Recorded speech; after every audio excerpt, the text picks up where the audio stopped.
जय हो। समस्त गोपियों की भेंट पटरानियों से हुई, अद्भुत आनंद मिला। परस्पर जब कन्हैया मैया से मिले, मैया ने वात्सल्य पूर्वक कन्हैया को लाड प्यार किया। संत महात्माओं को जब पता चला कि प्रभु कुरुक्षेत्र में पधारे हैं तो वो भी आए। भगवान ने खूब बड़ाई करी संतों की। भगवान कहते हैं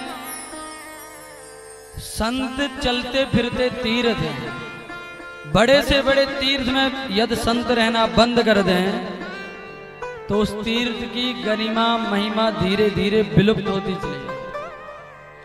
सामान्य भूमि में भी यदि संत महात्मा रहना प्रारंभ कर दें तो धीरे धीरे महाराज उस भूमि की शोभा तीर्थ जैसी हो जाती।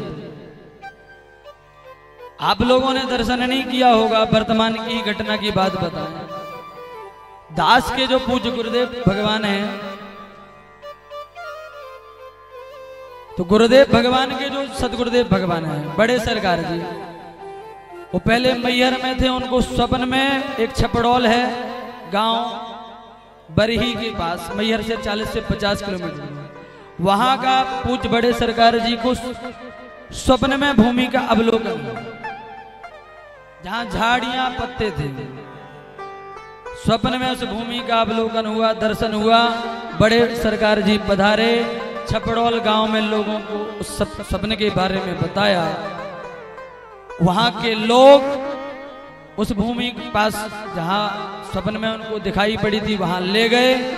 वहां ले जाकर के बड़े सरकार ने जब तपस्या करी, 7 आज भी ऐसे वृक्ष हैं बरगद के जिन्हें देख करके वैराग्य समझ में आता है।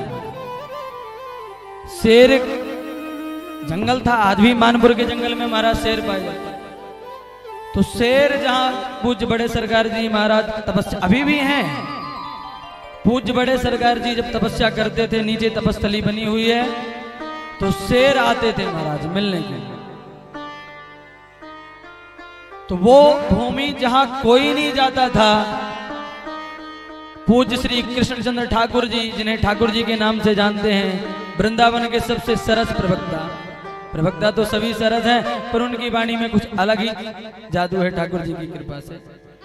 वो जब कथा करने आए छपड़ौल, तो गांव था, थोड़ा भीड़ कम हुई। तो ठाकुर जी ने पूज्य बड़े सरकार जी से कहा, महाराज जी कथा तो हो रही है पर लगता है लोगों को पसंद नहीं आ रही, इसलिए भीड़ नहीं। तो पूज्य बड़े सरकार ने कहा, ठाकुर जी कल से भीड़ आएगी, कल से खूब श्रोता आएंगे। तो महाराज ऐसी भीड़ उमड़ी कि जितनी भीड़ पांडाल में उतनी भीड़ पांडाल के बाहर, और ऐसी ही भीड़ वो जो रास्ता था आने जाने का वहां भी मिला। अद्भुत भीड़, ठाकुर जी भी देख करके आश्चर्य में पड़ गए। और जंगल है महाराज, आप भी अभी भी जाएंगे तो आश्रम है। अब तो वो आश्रम है अपने शिष्य श्री जगत गुरु जी को सौंप करके गए हैं। तो सामान्य भूमि में बड़े सरकार ने रहना प्रारंभ किया, तो उस भूमि की महाराज तीर्थ की जैसे गरिमा, अद्भुत महिमा संतों की पूज्य ठाकुर जी ने गाई। नारद जी के पास आकर के वसुदेव जी ने कहा, नारद जी ये बताइए, जीव कर्म करेगा तो कर्म का फल तो भोगना पड़ेगा, चाहे वो अच्छा हो। यदि अच्छे कर्म करेंगे तो उसका पुण्य भोगने आना पड़ेगा, बुरा करेंगे तो पाप भोगना पड़ेगा।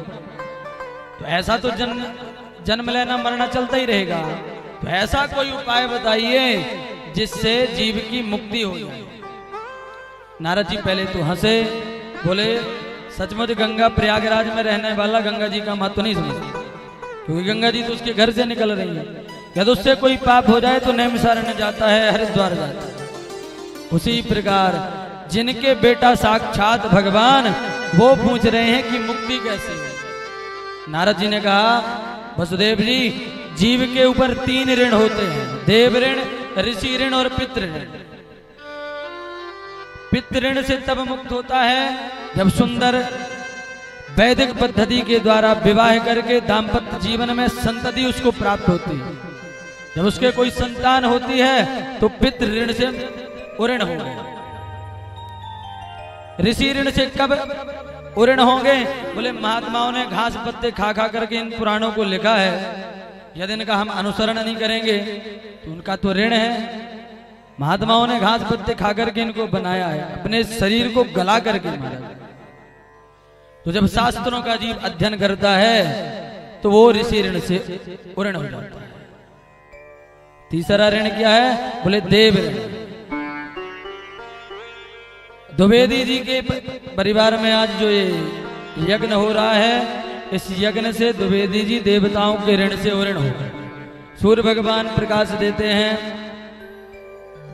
वरुण देवता जल देते हैं, वायु देवता हवा देते हैं, अग्नि देवता अग्नि देते हैं, भोजन बनता है। ये सब इनका ऋण है। पर आज द्विवेदी जी के यहाँ जो ये यज्ञ हो रहा है, जब हम कोई यज्ञ अनुष्ठान करते हैं तब हम देव ऋण से उऋण होते हैं।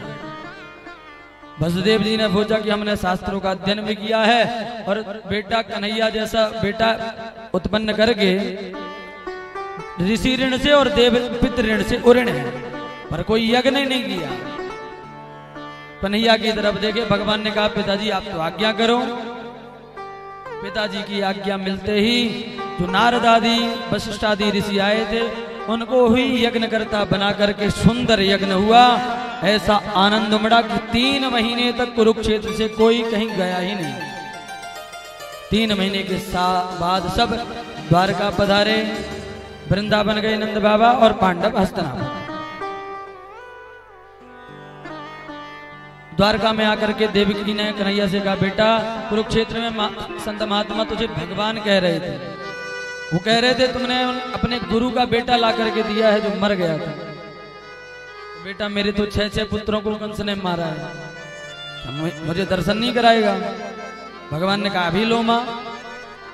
दाऊ भैया के साथ सीधे सुतल लोक में गए, बलि ने जोरदार स्वागत किया। भगवान ने कहा हमारे अग्रजों को लाओ। बलि ने भगवान को लाकर सौंपा, उन पुत्रों को ला करके मैया की झोली में रखा।